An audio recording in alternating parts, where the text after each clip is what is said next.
Salam sahabat pendidikan Kristen, pada kesempatan kali ini kita berjumpa kembali membahas tentang pendidikan Kristen dan praktek pendidikan itu sendiri dalam kehidupan sehari-hari.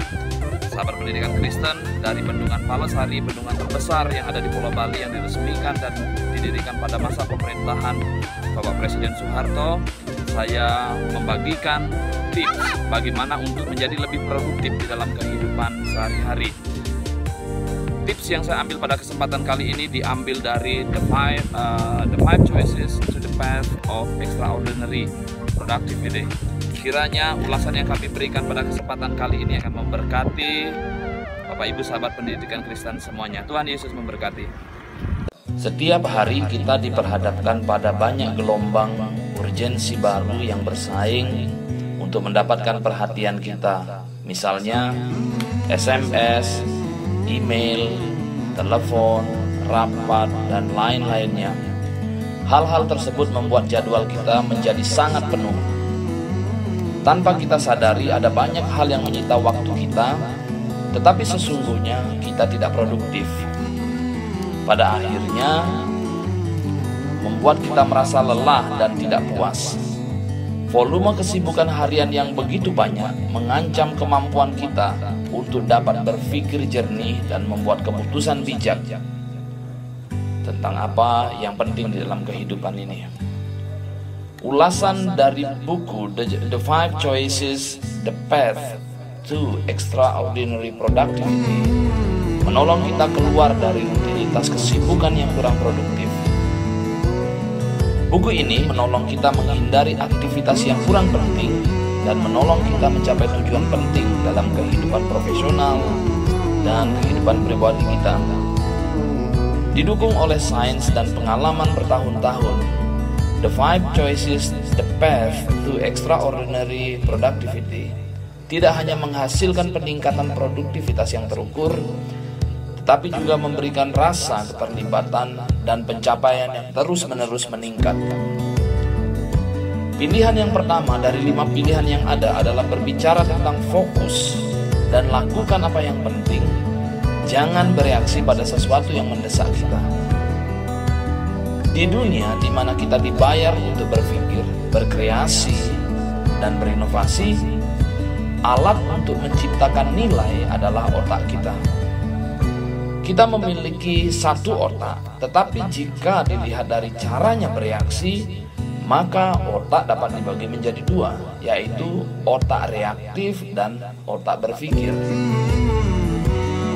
Otak reaktif adalah sumber respon melawan atau lari, menghindar, dan juga merupakan tempat memproses perasaan dan emosi kita.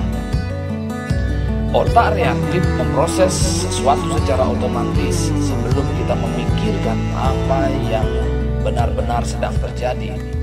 Sebaliknya, otak berpikir adalah tempat di mana kita membuat keputusan yang disengaja dan berdasarkan tujuan.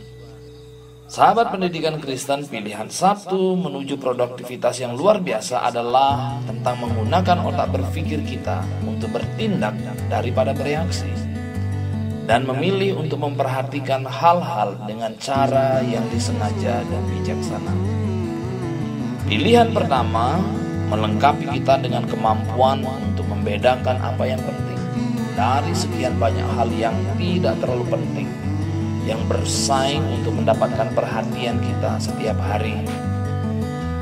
Dengan memilih untuk bertindak berdasarkan yang penting dan tidak bereaksi terhadap yang mendesak, individu meningkatkan return of the moment yang merupakan elemen kunci untuk menjadi luar biasa produktif. Intinya, kita dapat menggunakan otak berpikir kita untuk berpikir dan membuat keputusan yang produktif. Pilihan kedua adalah lakukan yang luar biasa, jangan pilih yang biasa-biasa saja.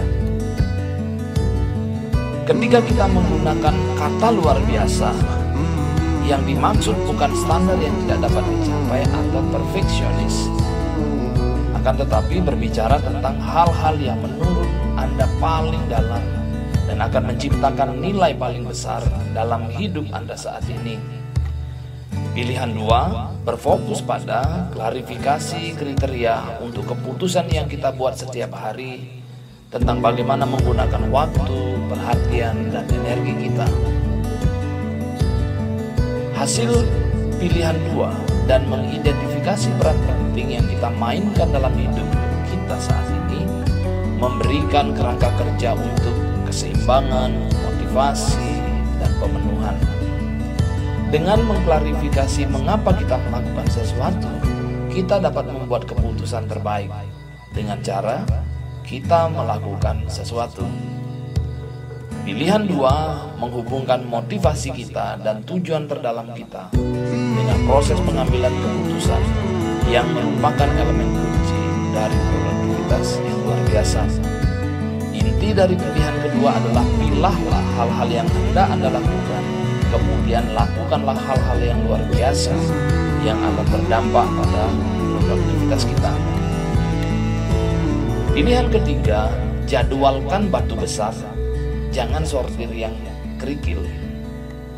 Ada perbedaan besar antara memikirkan apa yang penting dan apa yang telah benar-benar dicapai. Jika kita tidak memiliki disiplin dan proses perencanaan yang kuat dalam melaksanakan sesuatu yang penting, maka peran dan tujuan kita hanyalah angan-angan. Pilihan 1 dan 2 adalah tentang membuat keputusan yang baik tentang kemana harus menghabiskan perhatian dan energi kita. Pilihan 3 dan 4 adalah tentang bagaimana kita menjaga perhatian kita tetap fokus dan disengaja untuk memastikan kita mencapai sesuatu dengan maksimal. Batu besar dalam pilihan 3 mewakili prioritas penting yang dimainkan dalam hidup kita. Waktu yang dihabiskan untuk hubungan dan tanggung jawab utama, proyek penting, pertemuan kritis, dan sebagainya. Aktivitas ini berbeda dengan kerikil yang mewakili semua hal-hal kecil yang mengisi hidup kita. Email, panggilan, binatu, prioritas yang kurang penting, dan sebagainya. Anda tidak akan pernah bisa maju dengan hanya memilah kerikil. Meskipun bisa lebih cepat, Anda harus memutuskan apa yang paling penting, kemudian menjadwalkannya sehingga Anda dapat fokus dan memfokuskan perhatian serta energi Anda pada hal-hal yang berharga. Pilihan keempat adalah aturlah teknologi Anda. Jangan biarkan teknologi mengatur Anda. Jadikan teknologi bekerja untuk Anda, bukan melawan Anda. Ubah teknologi Anda menjadi mesin produktivitas. Teknologi saat ini memberikan respon langsung terhadap tindakan kita sehingga kita dapat terjebak dalam merespons. Mengira kita sedang produktif padahal sebenarnya kita hanya sedang terganggu. Langkah pertama dalam menjadikan teknologi sebagai pelayan Anda dan bukan tuan Anda adalah memahami bagaimana Anda berperilaku terhadap teknologi Anda sendiri. Apakah Anda menggunakan teknologi Anda untuk menanggapi gangguan yang tidak perlu dan tidak penting, atau membuang waktu untuk menghindari pekerjaan? Setelah Anda memahami hubungan Anda dengan teknologi, Anda berada dalam posisi untuk menggunakannya sebagai alat yang ampuh untuk membantu Anda menjadi lebih proaktif, mencapai tujuan, dan menjadi lebih produktif. Pada akhirnya, teknologi bukanlah masalahnya. Ini berkaitan dengan cara kita memanfaatkannya. Otak kita mungkin menyukai kebaruan teknologi, tetapi dengan memahami apa yang benar-benar penting bagi kita dan menggunakan keterampilan kebijaksanaan sadar kita memiliki setiap kesempatan untuk menggunakan alat itu dengan bijak dalam mencapai produktivitas yang luar biasa. Inti dari pilihan yang keempat adalah menjadikan teknologi sebagai alat bantu kita dalam meningkatkan produktivitas, bukan malah mempermudah kita dan mengalihkan perhatian kita dari yang penting. Yang terakhir, pilihan yang kelima adalah izinkan bahan bakar. Maksud saya adalah isikan bahan bakar dan jangan terbakar habis. Pilihan 1 hingga 4 menargetkan otak sebagai aset dan alat nomor 1 yang harus dioptimalkan. Untuk menjadi luar biasa produktif, kita perlu menciptakan cara hidup yang disengaja secara sadar membuat keputusan bernilai tertinggi hampir di setiap menit di sepanjang hari. Kita perlu memupuk keadaan pikiran yang memungkinkan kita mendeteksi pikiran halus tentang apa yang penting dalam pekerjaan dan kehidupan kita, bukan membuat pilihan untuk menjadwalkan dan melaksanakan hal-hal tersebut terlebih dahulu. Jika kita ingin menguasai keterampilan itu, maka kita perlu mengisi otak kita dengan oksigen dalam jumlah besar, glukosa yang stabil yang dibutuhkan. Cara hidup kita hari ini, stres terus-meneruskah, pola makan yang buruk, kurang olahraga dan tidur, mengarah pada apa yang disebut para ilmuwan sebagai sindrom kelelahan. Untuk menghabiskan energi yang diperlukan dalam membuat pilihan kelima menjadi kenyataan, Anda memerlukan tujuan yang jelas, motivasi, serta tubuh fisik yang sehat.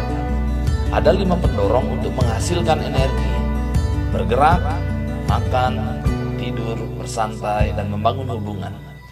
Ketika Anda melakukan investasi pada hal-hal tersebut, Anda menciptakan pola kehidupan yang menyulut api dan mencegah Anda kehabisan energi. Dari buku The 5 Choices, The Path to Extraordinary Productivity, kita dapat menyimpulkan ada beberapa hal yang mesti kita lakukan agar menjadi lebih produktif, yaitu dengan menggunakan otak berpikir kita untuk berpikir dan membuat keputusan yang produktif, memilah hal-hal yang hendak Anda lakukan, kemudian lakukan hal-hal yang luar biasa yang berdampak pada produktivitas kita. Menjadikan teknologi penolong dalam meningkatkan produktivitas, bukan malah memperbudak kita dan mengalihkan perhatian kita dari fokus yang penting, dan menjaga fokus kita pada tujuan, motivasi, dan kesehatan fisik, sehingga kita tidak kehilangan energi.